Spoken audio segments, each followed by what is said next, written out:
परम पिता परमात्मा पूर्ण ब्रह्म, सारी सृष्टि के रचनहार कुल मालिक कबीर देव कबीर परमेश्वर अपनी प्यारी आत्माओं को अपने सत लोक का ज्ञान देने के लिए स्वयं ही आते हैं। जिसमें वो परमात्मा आते हैं एक आम व्यक्ति जैसी भूमिका करते हैं,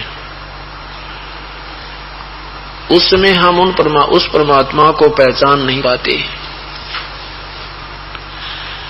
और ना पहचान कर उनके जाने के बाद हम उनका गुणगान करते हैं, उस परमात्मा की महिमा गाते रहते हैं। उनके रहते रहते हमने सावधान होना चाहिए। वो हमें क्या बताते हैं आकर के कि तुम काल के जाल में हो।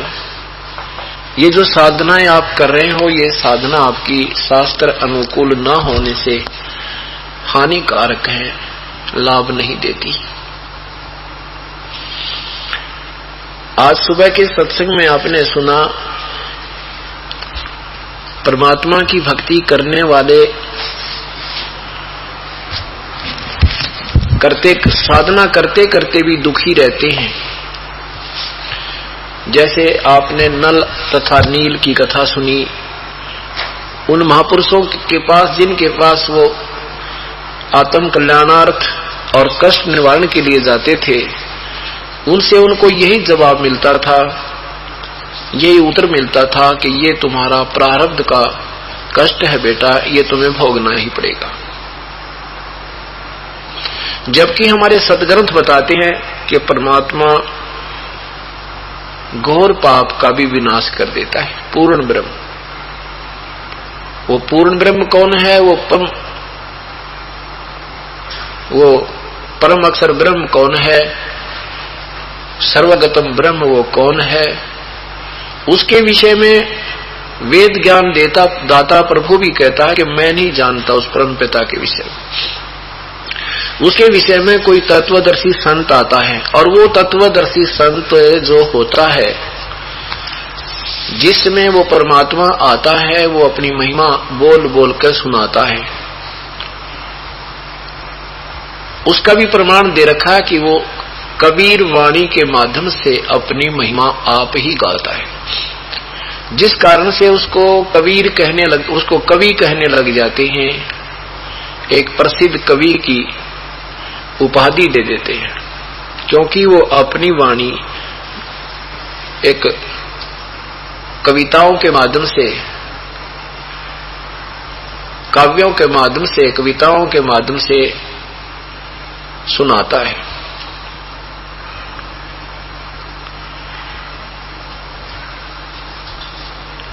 उस तत्वदर्शी संत से ज्ञान प्राप्त करके फिर उनके द्वारा बताएगी हर मर्यादा का पालन करते हुए साधक अपना जीवन सफल कर सकता है, जन्म मरण से पूर्ण रूप से छुटकारा प्राप्त कर सकता है, पूर्ण मोक्ष प्राप्त करता है। वो परमात्मा पाप क्षमा कर देता है, पाप विनाश कर देता है, पापों के पाप विनाश कर देता है। वो परमात्मा अपनी महिमा आप ही साधारण भाषा में बोलता है। जब ही नाम हृदय धरो, भयो पाप को नासे, जैसे चिंगी अग्नि की पड़े पुराने घास। कि वो पूर्ण परमात्मा वास्तविक मंत्र देकर के ऐसे हमारे पाप कर्मों को फूंक देता है, विनाश कर देता है, जैसे बहुत बड़ा पुराना सूखा घास बहुत 1000 एकड़ में गपड़ा हो, और कहते हैं एक सीख की तिल्ली, एक चिंगारी आग की, और सबको फूंक कर भस्म कर देती है, और फिर हवा उसको उड़ा करके बखेर देती है। कितना बड़ा कुबाड़, और उसका समाधान हो गया, छोटी सी चिंगारी नहीं कर।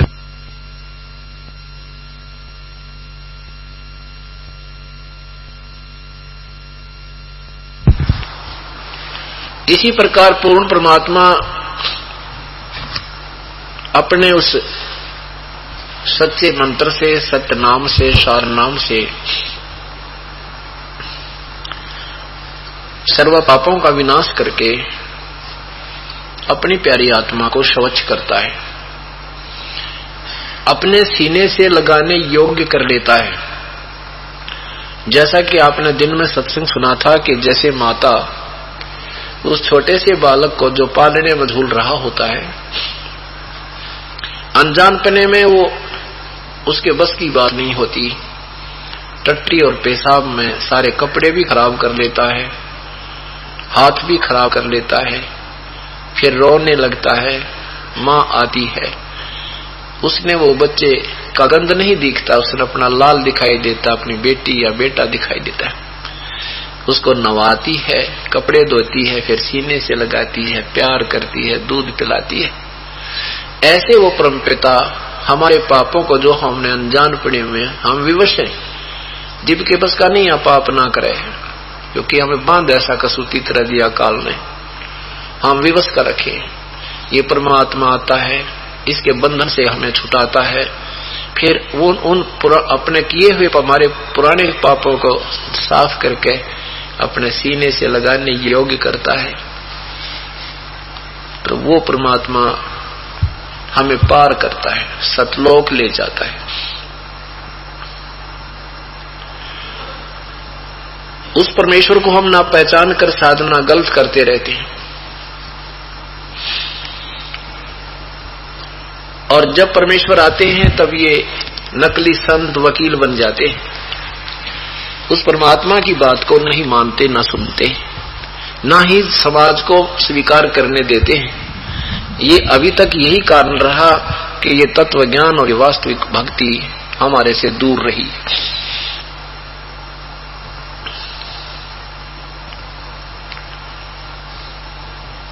एक समय की बात है, परमात्मा जब आए हुए थे, अपने तत्व ज्ञान का डंडोरा पीटा करते थे, मुनादी करते थे, जगह जगह जाते थे और अपनी प्यारी आत्माओं को अपना भेद आप ही बताते थे।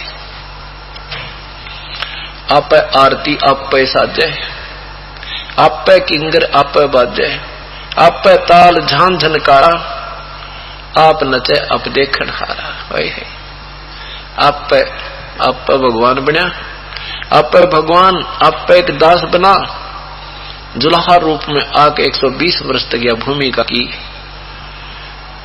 और आप ही परम संत की भूमिका की।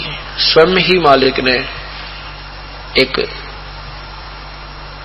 परम संत की भूमिका की, तत्वदर्शी संत सतगुरु जगत गुरु की भूमिका भी की, और बनारस काशी की कुटिया में बैठकर पूरे ब्रह्मांडों का कंट्रोल भी किया उस मालिक ने अपने शक्ति के रिमोट से। जब वो परमात्मा वहां सत्संग किया करते थे, जो भी परमेश्वर के चरणों में आ जाता था वो स्वस्थ हो जाता था, क्योंकि प्रभु में ये प्रथम गुण है कि दुखी जीव को सुखी करता है, क्योंकि हम उसकी आत्मा है। और माता पिता पर अपना बेटा और बेटी दुखी नहीं देखी जा सकती, जितनी उसकी समर्थता होती है उतना अपना हर तन मन धन से उन बच्चों को राहत देने की चेष्टा करता है। और ये परमात्मा तो समर्थ है। इन परमात्मा कबीर साहब की शब्द कोश में, डिक्शनरी में इम्पॉसिबल वर्ड नहीं है, असंभव शब्द नहीं है इस परमात्मा के शब्द कोश में, इसीलिए इसको समर्थ कहते हैं। इसलिए आदरणीय गरीबदास साहब जी कहते हैं, समर्थ का सरना गहो रंग होरी हो, भाई कबू न हो ए काज राम रंग होरी हो। फिर कहते हैं, वेदों में यही प्रमाण है, पवित्र वेदों में, पवित्र गीता जी में। पवित्र गीता जी का ज्ञानदाता प्रभु काल भगवान सदाशिव महाशिव कहता है कि अर्जुन, यदि तुझे परम शांति चाहिए और पूर्ण मोक्ष चाहिए तो उस परम पिता की शरण में जा। गीता जी अध्याय नंबर 18 का मंत्र नंबर 62 में बोला है। उसकी कृपा से ही तो परम शांति और शाश्वत स्थान अर्थात सतलोक को प्राप्त होगा।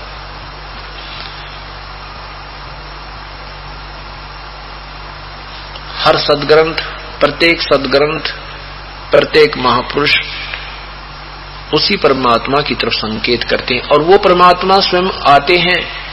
उस समय हम बालक होते हैं, पहचान नहीं पाते हैं। वो आवाज लगाते फिरते हैं, मैं भगवान हूं, मैं ही परमात्मा हूं, पर हम नहीं सुनते क्योंकि हमारी बुद्धि काल के दूतों ने, काल के ब्रह्म के संदेश वाहकों ने परिभाषा भगवान की उल्टी पढ़ा रखी है। परमात्मा निराकार है, परमात्मा तो किसी को दिखाई नहीं देता, तो बस कुछ देखने की चीज न्यारी है। और वेद सदग्रंथ बताते हैं वो साकार है, मनुष्य सदृश्य है, हमरे ही उनिहार है, हमारा सृजनहार, हमारे जैसा है हमारा भगवान, अपने जैसी शकल है उसकी। लेकिन उनकी शक्ति में और हमारी शक्ति में बहुत अंतर है। राजा भी मनुष्य जैसा ही होता है, लेकिन राजा की शक्ति में और मनुष्य की शक्ति में दिन रात का अंतर होता है। ऐसे अंतर है उस परमेश्वर में। परमेश्वर कबीर साहब की शरण में जो भी आते थे उनको तुरंत संकट निवारण हो जाता था। परमात्मा उस में आए थे अपना ज्ञान देने के लिए और साथ में अपने गवाह तैयार करने के लिए और अपनी समर्थता का प्रतीक अपनी लीला करके दिखाने आए थे कि इस समय जब ये शिक्षा का समय आएगा, उस समय सब वेद और सदग्रंथ का इतिहास सामने लाया जाएगा और फिर वो पहले की हुई लीलाओं को वो वेद शास्त्र हमारे प्रमाण करेंगे। परमात्मा ये काम करता है, परमात्मा ऐसा होता है, प्रभु ऐसा होता है, वो ऐसे आता है। जैसे आपने कल के समाचार पत्र में पढ़ा था कि वो परमात्मा सशरीर आए थे। आज के समाचार पत्र में आपने पंजाब केसरी में पढ़ा कि वो परमात्मा सशरीर गए थे। प्रत्यक्ष प्रमाण है, आज भी वो पवित्र यादगार गवाही है, साक्षी है कि सचमुच ये घटना यहाँ घटी थी। और वहां परंपरागत एक महंत परंपरा होती है, महंत परंपरा होती है इन यादगारों के रखवाले, उनका इतना ही काम होता है बस। अब ये अनजान पड़े अपना कर्म बिगाड़ने लगे, ज्ञान उनको होता नहीं, नाम भी देने लगे, जीवों को गुमराह कर रहे हैं। बाकी उनका काम इतना ही होता है कि उन यादगारों की रुखाड़ रखें, इनमें कोई ढा ना दे, खत्म ना कर दे, ये निशान मिट ना जाए, इतना सा काम है। तो उस परंपरागत वहां पर आज गवाह बैठे हैं कि सचमुच ये घटना यहाँ घटी है। पूरा गांव गवाह है वहां पर। मगर एक छोटा सा नगर है और वो पूरा गांव, वो नगर गवाह है इस बात का कि सचमुच ये घटना यहाँ घटी थी, ऐसे ही हुआ था। 600 साल कोई ज्यादा नहीं होते, 600 भी नहीं, बल्कि सन 1518 में 500 वर्ष हुए हैं, ज्यादा से 500 परमात्मा जब यहां से गए, सन 1518 में परमात्मा सशरीर गए थे।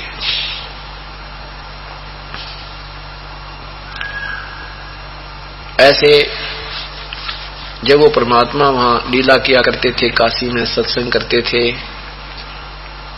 बहुत ही जीवों को सुख हुआ। जिनको परमात्मा की शरण प्राप्त हो जाती थी वो तो गुणगान करता करता थकता नहीं था, जो भी मिल जाता था उसी के सामने गुणगान करता था, भगवान आए हैं, आ जाओ सत्संग सुन लो, शरण ले लो, उपदेश ले लो, बेड़ा पार हो जाएगा। लेकिन उन भ्रमित किए हुए लोगों, उन गुरुओं के द्वारा वो नहीं मानते थे। अपने गुरुजियों से जाकर पूछा करते थे, गुरुजी ऐसे सुना है कि कबीर नाम का भगवान आए हैं, वो पूर्ण परमात्मा है, सबके दुख दूर करते हैं। वो गुरु लोग कहते थे वो अशिक्षित है, वो क्या जाने वेद शास्त्रों के बारे में, उसको अक्षर का ज्ञान नहीं है, हम सारे सदग्रंथों का हमने अध्ययन किया है, ऐसा कोई नहीं लिखा, वो झूठ बोलता है। ऐसे यह बात बिगड़ी रही। और फिर भी परमात्मा के उस समय परमात्मा की शरण में 64 लाख शिष्य आए थे, 64 लाख शिष्य हो गए थे भगवान के। जबकि पूरे हिंदुस्तान की आबादी, जिसमें अफगानिस्तान, बलोचिस्तान, इराक, जो सारे तुर्की सारे इसी में थे। जब ज्यादा से ज्यादा 4 करोड़ से ज्यादा जनसंख्या नहीं थी, और उस समय 64 लाख से हो जाना एक मामूली से व्यक्ति के लेवल की बात नहीं। ये भगवान थे। 81 में जुल्हा बनकर रहने वाले व्यक्ति के 64 लाख से हो जाए कोई छोटी बात नहीं थी। लेकिन इन ठेकेदारों ने, ये नकली गुरुओं ने उस परम पिता की महिमा कति मिट्टी में मिला रखी थी। लाल को रेते में दबा रखा था, गहरे खड़ा खोद कर। अब उस मिट्टी को निकालने में बहुत परिश्रम करना पड़ रहा है दास ने।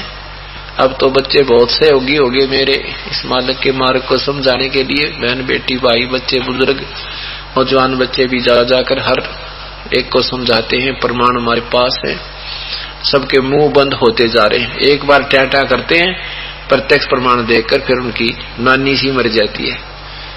मानो बेशक मत, पर यह पता लग जाता हम झूठे हैं, वो सत्य हैं।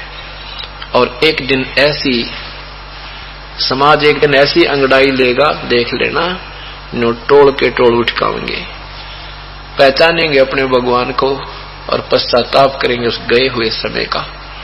रोया करेंगे बैठ के, ये भगवान या के बनी।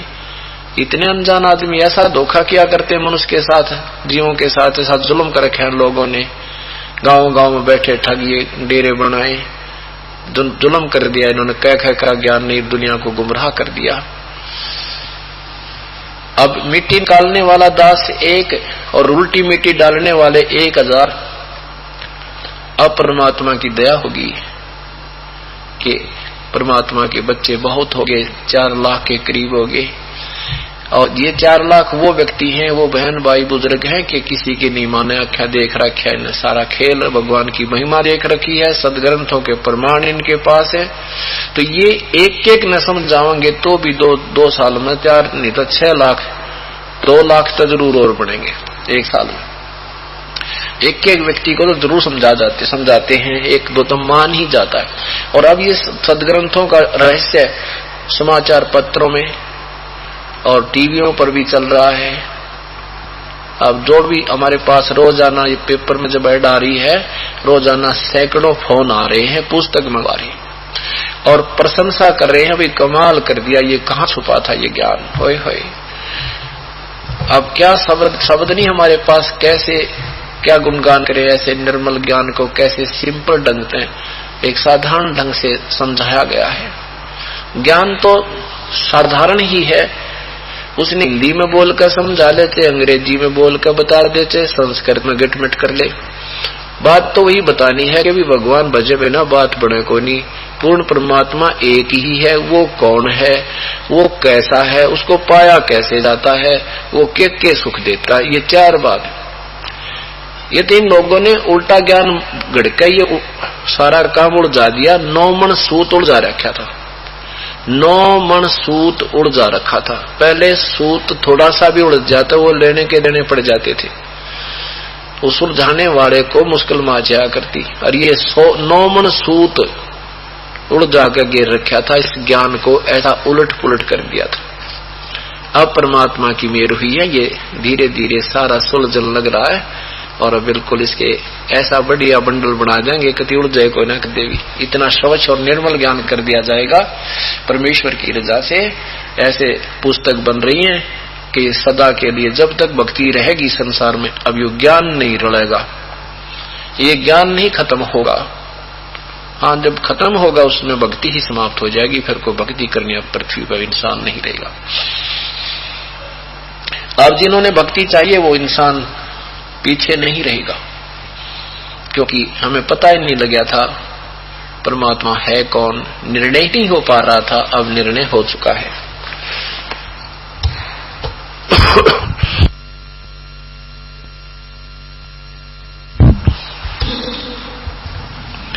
एक समय परमात्मा सत्संग किया करते थे, वहां एक सर्वानंद नाम का एक बहुत बड़ा विख्यात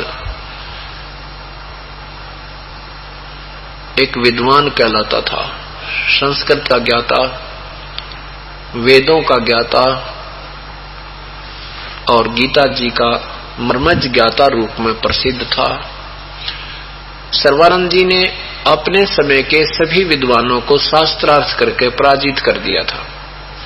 ऋषि सर्वानंद जी ने सभी सदग्रंथों का अध्ययन जैसे उसकी बुद्धि ने काम किया वो घोट रखा था, और साथ में एक बैल के ऊपर पूरे चारों वेद, 18 पुराण, 11 उपनिषद, महाभारत, गीता जी, सुधा सागर सबको एक बैल के ऊपर एक बोरे में डाल के, जैसे गधों पर बोरा डाला करे ऐसे बैल के ऊपर डाल के और साथ लिए फिरता था।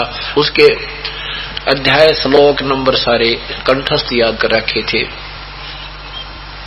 और उस समय के सभी विद्वानों को पराजित कर दिया उसने।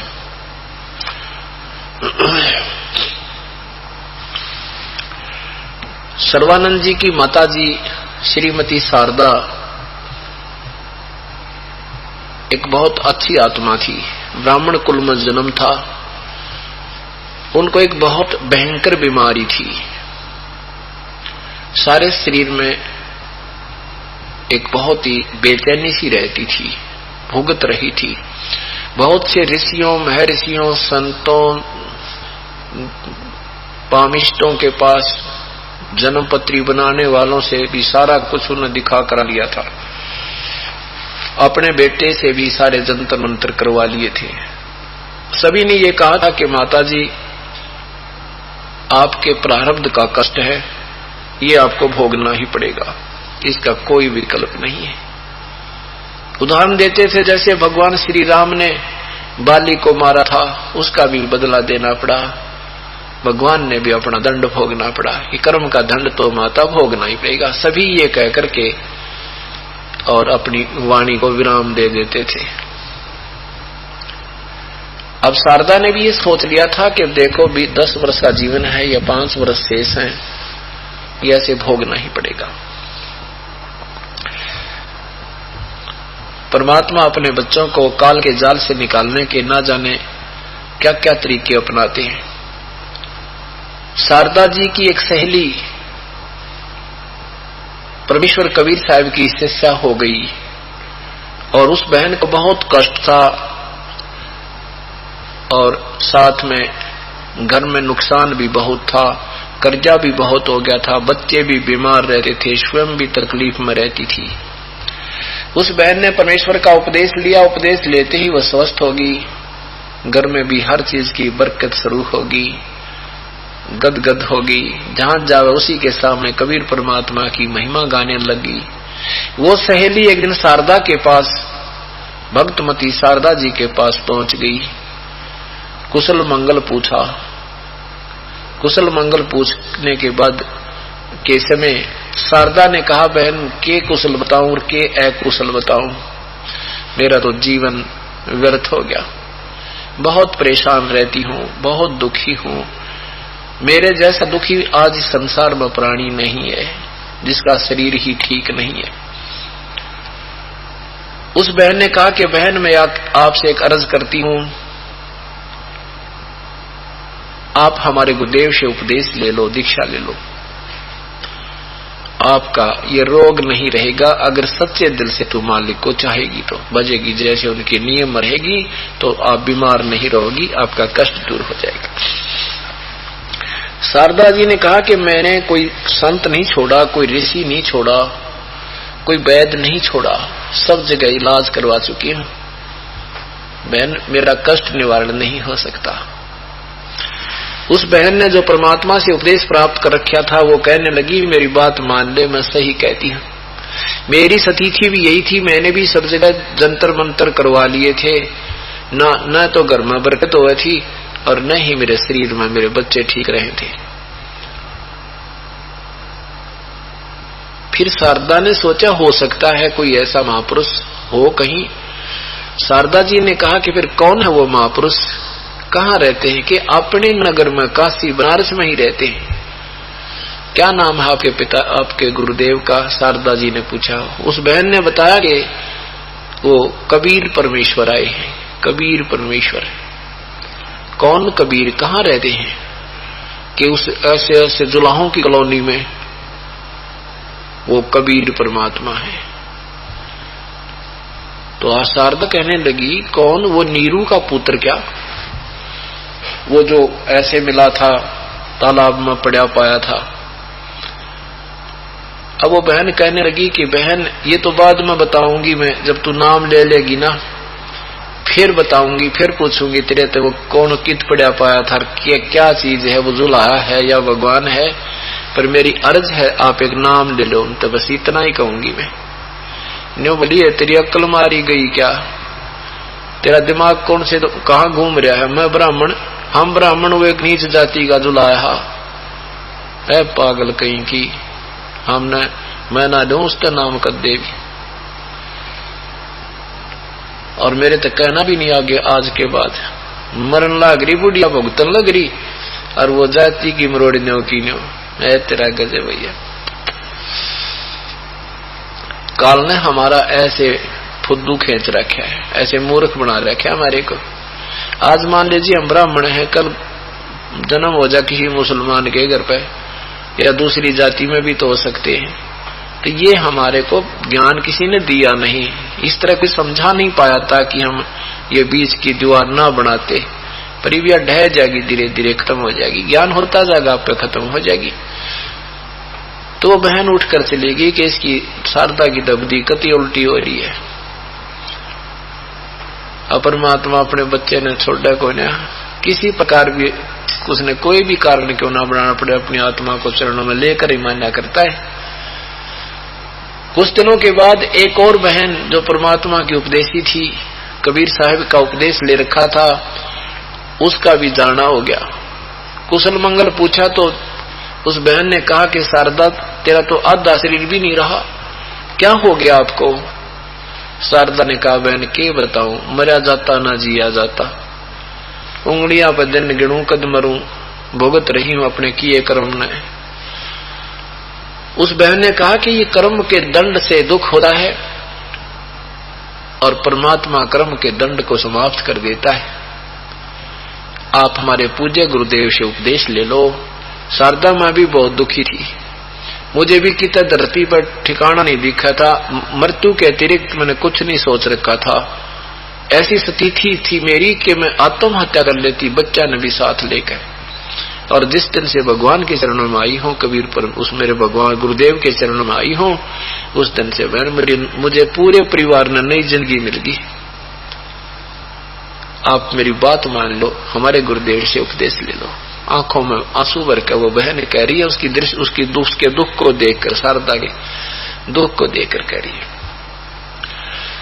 शारदा कुछ नरम हुई, उसने सोचा जब ऐसा कह रही है कोई संत होगा, हो सकता है, ना जाने, ये तो आत्मा को आभास है कि है कोई शक्ति ऐसी जो दुख भी दूर करती है। हमारे नहीं हो रहे हैं तो वो दूसरी बात है। तो उसने पूछा कौन है फिर वैसे, वो कौन है वो ऐसे महापुरुष, मुझे बता दो, मैं चलूंगी। उस बहन ने कहा कि वो कबीर परमेश्वर। अब शारदा को पता था, ज्यादा डिस्कस नहीं की, कहने लगी बहन वो धानक क्या, वो जुलाहा नीरू वाला पुत्र। अब वो बहन उसके मुंह की तरफ देख रही है, पता था कि यही बोल लगी है। तब उस बहन ने, परमात्मा की शिष्या ने कहा कि शारदा आज हम ब्राह्मण हैं, मैं भी तो ब्राह्मण थी, आज हम ब्राह्मण हैं, कल हम, और आज मुझे क्या मिल रहा था, क्या ब्रह्म माटी मेरी हो रही थी, और कल न कहीं और भी तो जन्म हो सकता है। भगवान आए हैं, हमने भगवान चाहिए, पहचान ले उस मालिक को। शारदा बोली बहन मेरे आगे से जिक्र मत करना, क्या बात कर रही हो, हम ब्राह्मण और वो एक छोटी जाति धानक जुलाहा, के कहेगा जमाना मेरे तो दुनिया के थूकेगी, हमने मैं नहीं लूंगी नाम नो। वह बहन उठ का आगी, देख विनाश काले विपरीता बुद्धि, नहीं मान रही है। देख कितनी अच्छी थी, मेरी हर बात को माना करती थी, आज सटील होगी, मरोड़ी खागी, ढंग से बात भी नहीं कर रही है। देख कितने माड़े बाग इसके। वह भी उठ के आ गई। अब परमात्मा नहीं छोड़ता, वो नहीं छोड़ेगा अपनी प्यारी आत्मा। काल वैसे कितने मीठी गोली दे रखा, एक समय आएगा ये सब समझ जाएंगे। अब क्या रिश्तेदार ब्राह्मण था शारदा जी का, वो उसका वहां जाना हो गया, 2-3 वर्ष के बाद गया। और शारदा उससे बहुत परिचित थी कि वो बहुत दुखी था, उसके परिवार में बहुत हानि होती थी, बालक भी बीमार थे, पत्नी तो मृत्यु के निकट थी उसकी। और ये भी पता था कि अब उसको बहुत सुख हो गया है, पैसे भी उसके पास हैं, गुजारा ठीक हो रहा है, इस बात का भी उसको संदेशा था। वो ही पहुंच गया वहां पर और कुशल मंगल पूछा। शारदा ने अपना दुख बताया तो उनके रिलेटिव ने कहा, शारदा आपने मेरा जीवन देखा क्या हाथी, मुझे रिश्तेदार देखकर भी प्रसन्न नहीं थे, इतना टोटा था, इतना दारिद्र था मैं,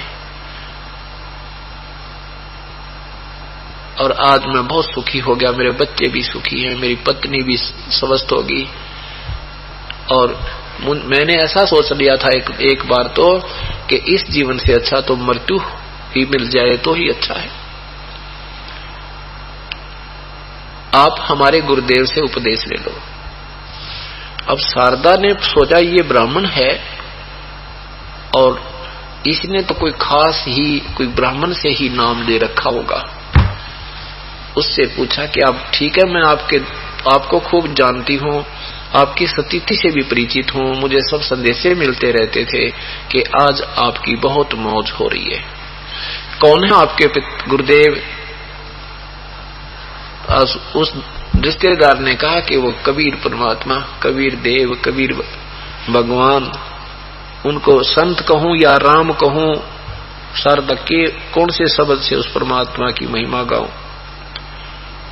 अब शारदा कहती है कि तू ब्राह्मण हो के तेरी अक्ल भी क्यों कर मारी गई, तू भी वहां कहां फंस गया जाके, तने शर्म नहीं आई?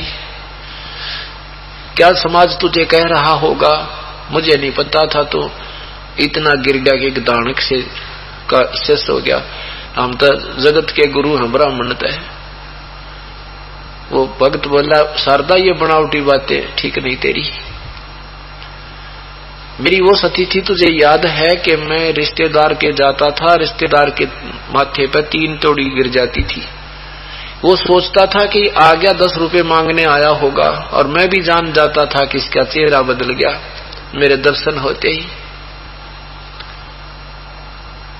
शारदा, इस समाज ने, इस ब्राह्मण जाति और कुल के लोगों ने मुझे क्या दिया था? 10 रुपए कोई देता था, उसका ब्याज लेता था, और आज मेरे पास मेरे बच्चे स्वस्थ, मेरी पत्नी की जीवन प्राप्त हो गया। मैं भी बहुत परेशान रहता था, मानसिक टेंशन मुझे रहती थी इस कर्जे के कारण।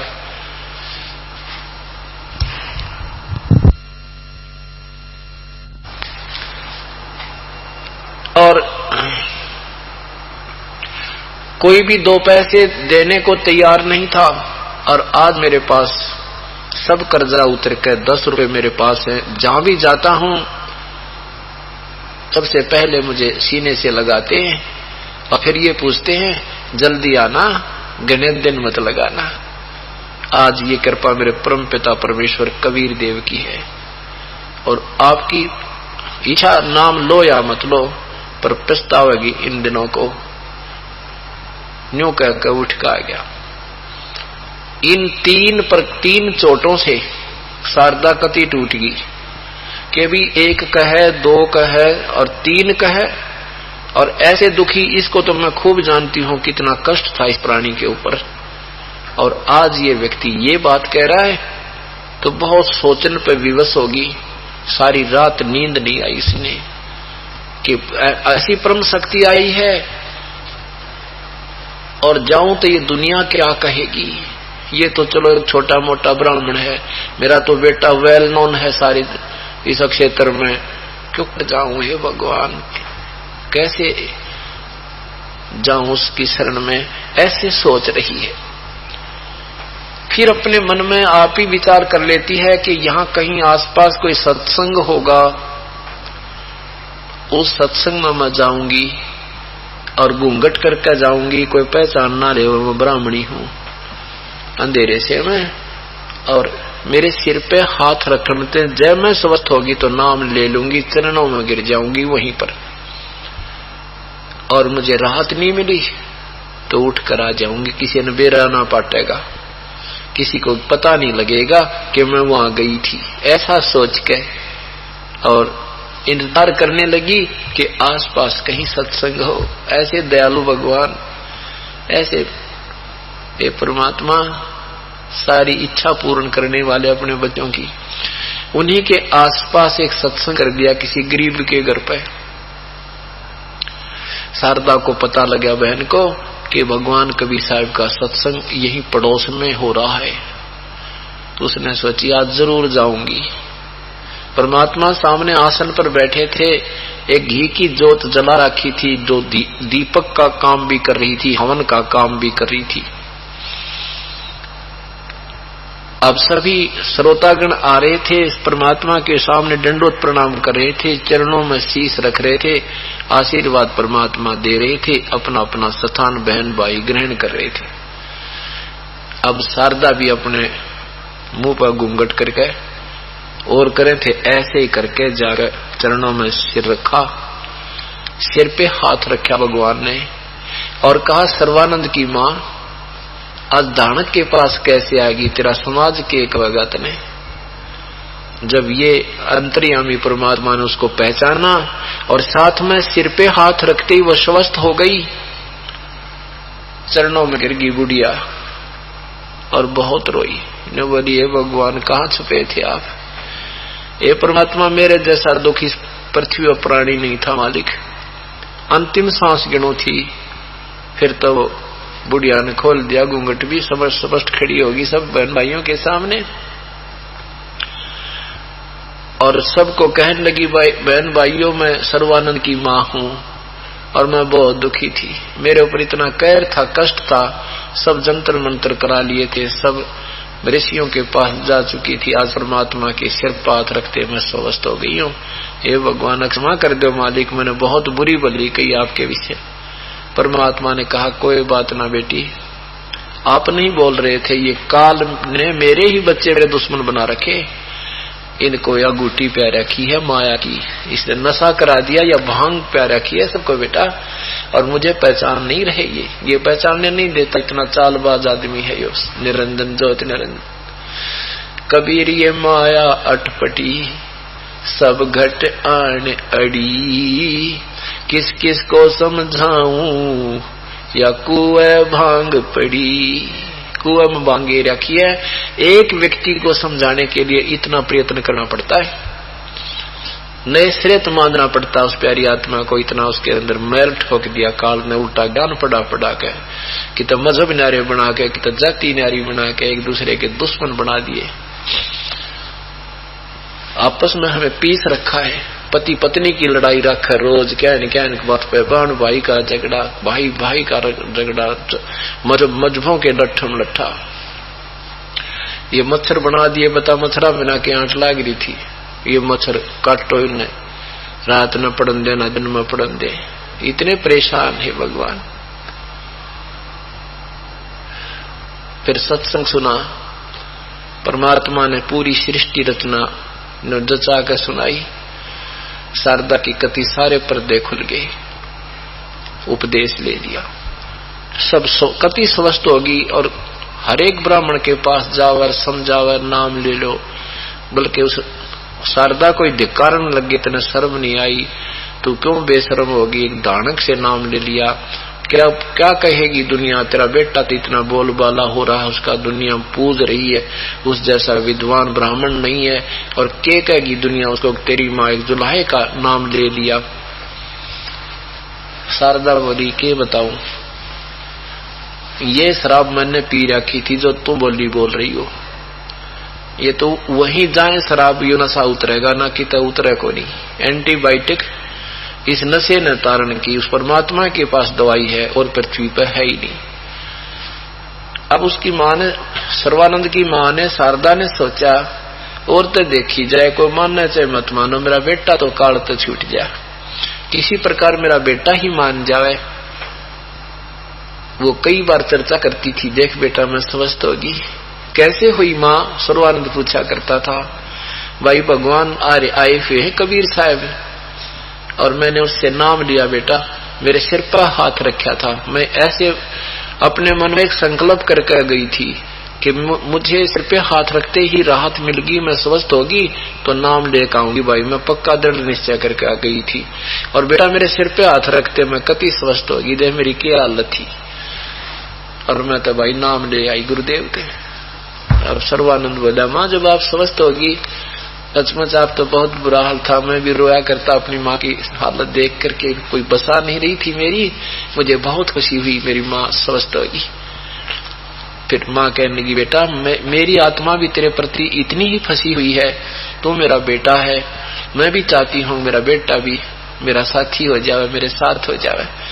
और पुत्र इस काल ने तुझे वकील बना रखा है, बेटा भगवान के पास जो ज्ञान है इस पृथ्वी पर नहीं है, और बेटा तू नाम ले ले, काल के जाल पे छूट जाएगा। तो क्या कहता, माँ आप ना मना नहीं करूं मैं, पर मैं नाम नहीं ले सकता, मैं सारा विद्वान पुरुष, वो के जाने माता शास्त्रों के बारे में, हम मानते हैं तू स्वस्थ होगी, इस बात को मैं मानता हूं, पर वो भक्ति के बारे में और शास्त्रों के बारे में वो क्या जाने, अशिक्षित है। अब माँ के प्रार्थना ही कर सकती है जवान बालक के सामने, रह कर अर्ज करती थी, परमात्मा आपका बच्चा है और काल की घूंटी बहुत पी ली उसने, वो बहुत बड़ा विद्वान और महिमा से परिपूर्ण हो चुका है, परमात्मा उसके कदम वापस आना बहुत मुश्किल लग रहा है, और मैं दिन रात रो रही हूँ, मेरे बेटे गेला के बढ़ेगी, ये परमात्मा ये जीवन व्यर्थ हो जाएगा, इसके पास साधना कोई नहीं, ये वेदों के ठेकेदार जरूर हो रहा पर वेद ज्ञान इसको है नहीं। क्योंकि 2-4-10 सत्संग परमात्मा की सुनने के बाद आम प्राणी समझ जाता है भक्ति और भगवान कैसा है।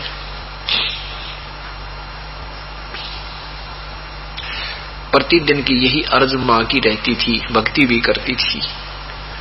परमात्मा ने देखा कि बुढ़िया बहुत दुखी हो रही है अपने बेटे के लिए।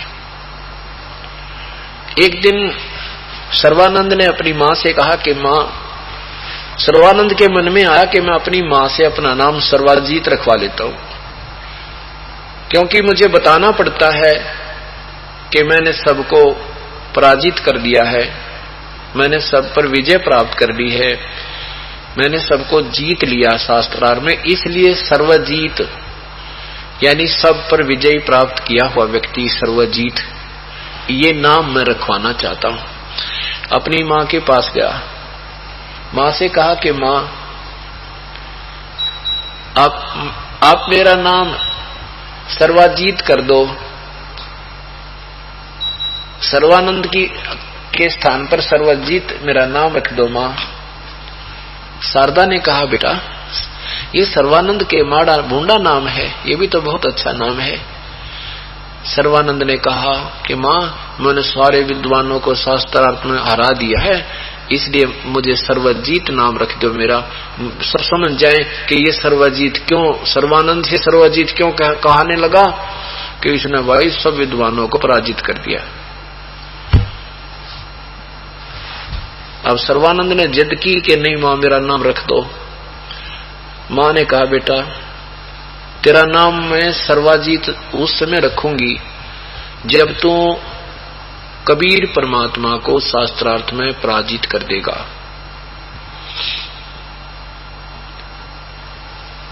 सर्वानंद अच्छा कहने लगा, मां उसको अक्षर भी नहीं आता शास्त्रार्थ का, कोई शास्त्रों के विषय में जानता ही नहीं है, उसको तो 2 सेकंड में हरा दूंगा। अभी गया और अभी आया। मां ने कहा, बेटा हार और जीत का कोई प्रमाण लेके आना। सर्वानंद ने कहा, उन्हीं के लिखवा के लाऊंगा अंगूठा लगा के, मां ऐसे कच्चा काम नहीं करता मैं। अच्छा बेटा। अब सर्वानंद जी पहुंचे, दोपहर का समय, जून का महीना, धूप खूब जोर की। 12 बजे सर्वानंद चल पड़ा शास्त्रार्थ के लिए। कैसे एक बैल के ऊपर सब सदग्रंथ वो साथ रखता था, ऊपर बढ़िया कपड़े ढक कर रखा करता था, बैल को पकड़कर चल पड़ा तो आगे जाके दुल्हाओं की कॉलोनी में, उस नगरी में पहुंच गया। वहां परमात्मा की एक प्यारी बेटी, मुंह बोली बेटी, जो एक मुर्दा जीवित की थी, उसका नाम कमाली रखा था। वो कमाली कुएं पर जल भर रही थी दोपहर के समय। उधर से सर्वानंद उस कॉलोनी में प्रवेश कर चुका था और परमात्मा ने ऐसी कृपा की कि उसको इतनी भयंकर प्यास लगी कि उसका जो ना गला सूख गया और जाके कहने लगा, बेटी जल्दी पानी पिला, बहुत प्यास लगी है। लड़की ने जो पानी निकाला था तुरंत ही महात्मा को पिला दिया और महात्मा ने ऐसे हाथों का गिलास बना के पी लिया। अब सर्वानंद जी ने सोचा, जब पानी पी लिया, पेट भर गया, जान बच गई, फिर सोचा कोई दुल्हा तुझे देख तो नहीं रहा है, तेरी बेइज्जती तो नहीं हो जा, दुल्हाओं के कुएं का पानी पी लिया। अब चारों तरफ देखा तो चारों तरफ उसी कॉलोनी के जुलाहे लोग खड़े खड़े देख रहे थे कि ये ब्राह्मण विद्वान पुरुष आज हमारे मोहल्ले में कैसे आना हो गया। आज से 550 वर्ष 600 वर्ष पूर्व एक इतने बड़े विद्वान का और जुलाहों की कॉलोनी में आना ऐसा होता था जैसे पहले गांव में हाथी आ जाया करता, सारे देखा करते खड़े होकर, कोई हाथ पर चढ़ कर, कोई कहीं चौतरिया पे खड़ा होगा, चबूतरिया पे, ऐसे देख रहे थे कि ये कैसे आ गया सर्वानंद।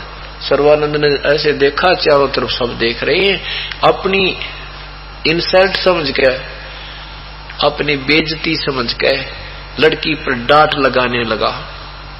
ए लड़की, ये कौन जाति का कुआं है? कमाली ने कही, महाराज जी जुलाहों के मोहल्ले में जुलाहों का ही कुआं होता है, ये जुलाहों का कुआं है। ए लड़की, तूने पहले क्यों नहीं बताया मुझे? तूने मेरा दीन भ्रष्ट कर दिया। ये मैं ब्राह्मण और ये जुलाहों का कुआं तूने पहले क्यों नहीं बताया? अब वो लड़की हंसती है, उसके ड्रामे को देख कर कहती है, महाराज जी पानी पीकर जात पूछ रहे हो, जब तो आपकी आंखों में जान आई हुई थी, आंखों में प्राण आए हुए थे, 2 मिनट तुझे जल नहीं मिलता, तेरे प्राण पखेर उड़ जाने थे, उस समय तो तुझे जाति याद रही नहीं, पेट भर गया तेरी जाति याद आएगी तुझे।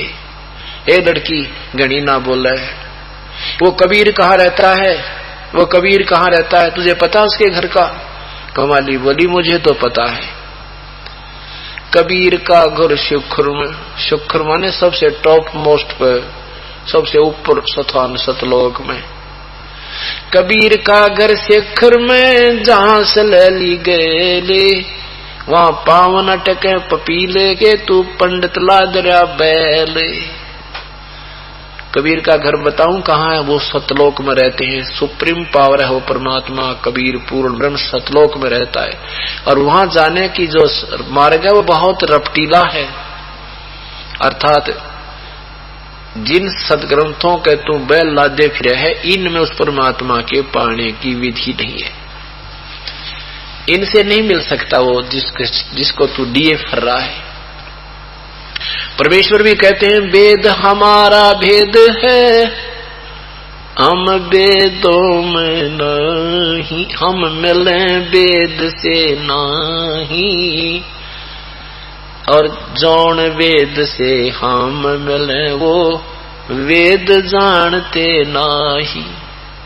कबीर साहब कहते थे कि वेद मेरा ही भेद है, मेरी महिमा गा रहे हैं चारों पवित्र वेद, लेकिन मैं मिलूं वेद से नाही, इन चारों वेदों में वर्णित विधि से मुझे प्राप्त नहीं कर सकते। महिमा मेरी पूर्ण है, लेकिन मेरे लेवल की इसमें साधना नहीं है। उसके लिए संकेत किया है यजुर्वेद अध्याय नंबर 40 मंत्र 10 में कि उस परमात्मा के विषय में कोई तो उत्पन्न जन्म हम लेकर आने वाला, कोई न जन्म लेने वाला, कोई साकार कोई निराकार बताता है, उसकी महिमा तो कोई तत्वदर्शी संत बताएगा, उन्हीं से जाकर पूछो। तो परमात्मा कहते हैं वेद मेरा भेद है, मैं मिलूं वेद से ना, और जौन वेद से मैं मिलूं वो वेद जानते ना। ये 5वां वेद जो 10 आपको बता रहा परमात्मा के द्वारा पहले ही वर्णित है उनकी अमृतवाणी में, और फिर सेकंड किया है आदरणीय गरीबदास साहिब जी ने, उनका समर्थन किया है जो का जो। और उन प्रभु दृष्टा महापुरुषों ने उन्होंने भी कबीर परमात्मा की गवाही दी है, एफिडेविट दिए है कि ये कबीर परमेश्वर है, काशी में धानक रूप में आया था वही प्रभु है।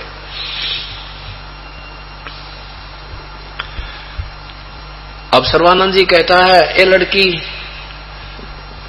मुझे यूं बता कि यहाँ काशी में कहाँ रहता है, यहाँ इस कॉलोनी में कहाँ रहता है वो कबीर। लड़की बोली, आ जाओ महाराज जी, मेरे साथ साथ आ जाओ। लड़की पानी का मटका उठा के चल पड़ी। सर्वानंद जी से कुछ ज्यादा तेज चल करके घर पहुंच गई और जा करके बता दिया, पिताजी एक ब्राह्मण आवे है और घने पोथे पत्रे रखे हुए, उसने बैल के ऊपर आपको पूछ रहा, भगवान आपको परेशान करने आ रहा है। परमात्मा ने कहा, बेटी कोई बात नहीं, आ जाने दे, हम तो गरीब आदमी हैं, वो विद्वान पुरुष हैं, जो वो ये हार जीत के भूखे होते महिमा के, हम हार जाएंगे वो जीत जाएंगे, बेटा चला जाएगा, बुला ला, प्यार से जा उसको बुला के ला। अब लड़की गई, तब तक सर्वानंद जी उस झोंपड़ी के द्वार पर पहुंच चुके थे। लड़की ने कहा, आ जाओ महाराज जी, यही पिताजी का हमारा घर यही है, आपको भगवान याद कर रहे हैं, कबीर साहब आपको याद करें, आ जाओ अंदर।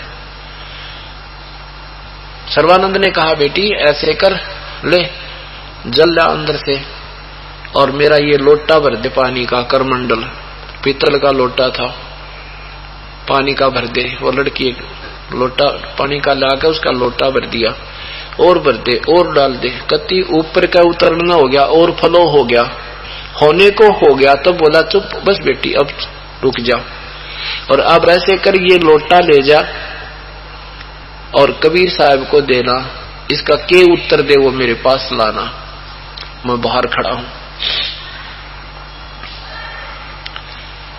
लड़की धीरे धीरे उस लोटे को लेकर गई और कहा था कि इसका जल नहीं गिरना चाहिए। लड़की धीरे धीरे धीरे धीरे पकड़ के परमात्मा के पास गई। पिताजी उन्होंने ये पानी का फुल भरवा कर लोटा भेजा है आपके पास, उत्तर मांगा है।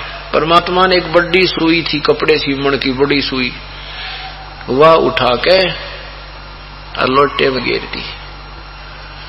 जितना सुई की कैपेसिटी थी उतना ही जल बाहर निकल गया और सुई तली में जाकर बैठ गई, उसके तले में नीचे बॉटम प्लेस पे, और कहा, जा बेटी ये लोटा दे दे वापस स्वामी जी का।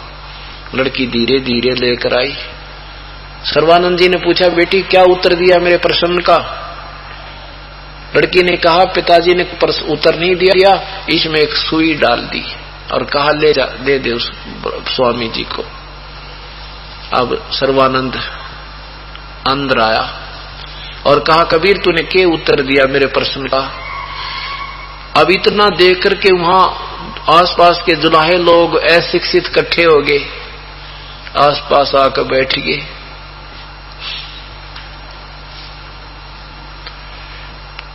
तो परमात्मा ने कहा, आपका प्रश्न क्या था? सर्वानंद ने कहा, मेरा प्रश्न था कि मैंने अपनी मां से अपना नाम सर्वाजीत रखवाना है, सर्वानंद से बदलवा के, और मैंने संसार के सभी सदग्रंथ इनको पृथ्वी के सभी विद्वानों को पराजित कर दिया है, और मैं ज्ञान से ऐसे परिपूर्ण हूं, ऐसे भरा पड़ा हूं जैसे पानी का लोटा मैंने और फ्लो कराकर तेरे पास भेजा था। मेरा कहने का संकेत, मेरा प्रश्न ये था कि तू मेरे साथ वाद विवाद करने की चेष्टा मत करना। तेरा ज्ञान मेरे ज्ञान में नहीं, मेरे अंदर नहीं समाएगा, वो ऐसे बाहर निकल जाएगा जैसे उस भरे हुए लोटे में कोई और पानी डाले तो वो बाहर ही जाता, उसके व्यर्थ हो, उसमें पानी डालना व्यर्थ होता। मेरे साथ डिस्कस करना, मेरे को ज्ञान शिक्षा देना तेरे लिए ऐसा होगा, इसलिए अपनी हारी लिख देना। परमात्मा ने कहा, हारी जीत की कोई बात नहीं, आप जैसे कहोगे ऐसे लिख देंगे, पर मेरा उत्तर सुन ले। मेरा उत्तर क्या था?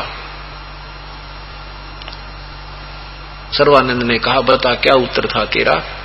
मेरा उत्तर ये था कि आपका जो लोटा भरा था पानी का, आपका ज्ञान व्यर्थ है, आपका ज्ञान थोथा है, स्थायी नहीं है, और मेरा ज्ञान इतना वजनी है जैसे मैंने वो सुई डाली इस तेरे लोटे में और वो पानी बाहर निकल गया, सुई ने अपनी जगह तेरे लोटे की तड़ी में बना ली, तेरा पानी बाहर निकल गया। ऐसे ही मेरा ज्ञान इतना सॉलिड है कि तेरे वाला ज्ञान बाहर निकल जाएगा और मेरा ज्ञान तेरे सीने पर बैठ जाएगा जाकर। अच्छा, सर्वानंद ने कहा अच्छा प्रसन्न करो। परमात्मा ने प्रसन्न किया। कौन ब्रह्मा का पिता है, कौन विष्णु की मां, शंकर का दादा कौन है, सर्वानंद देह बता।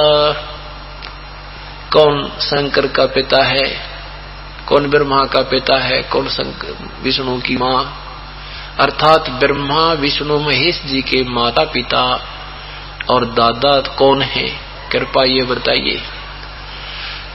सर्वानंद जी ने कहा कि इनका कोई माता पिता नहीं, अजरो अमर है, सर्वेश्वर है, मृत्युंजय है, महेश्वर है। उनकी महिमा गानी शुरू कर दी। परमात्मा ने कहा देवी भागवत तीसरा स्कंद तथा शिव महापुराण रुद्र संहिता 6, 7, 8, 9 स्वामी जी इनको पढ़कर सुना दे, इनमें क्या लिखा है। अब सर्वानंद जी का को इतना कॉन्फिडेंस था अपने ज्ञान पर कि ये झूठ बोल रहा है, ऐसा नहीं लिखा शास्त्रों में। जैसा आज बना हुआ ना सभी के साथ, आज ये स्थिति है सभी संतों और ऋषियों की कि उनको ज्ञान तो था नहीं, दंत कथा सुन सुन के ये बहरे हो रहे थे, वही अपनी अटकल युक्त ज्ञान बार बार बोला करते थे। और ये किसी को ज्ञान अभी तक नहीं था।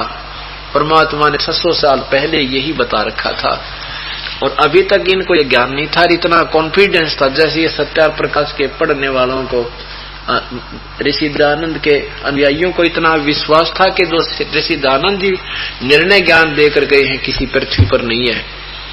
और अब उन्होंने देखा उठा उठा के अब हाथ मसल रहे हैं, उनको पीछा छुटाना मुश्किल हो गया। समाज में हम कितनी छाती ठोक कर क्या करते कि हमारा ज्ञान सर्वश्रेष्ठ है, और ये वो ज्ञान का बेड़ा पेटा। वो क्या ज्ञान था कि वो बकवाद थी सारी। ऐसे ही इनके सास बन रही थी। विद्वान सुनी सुनाई दंत कथा तो गाते फिरते थे और गोट लेते थे इन सदग्रंथों को।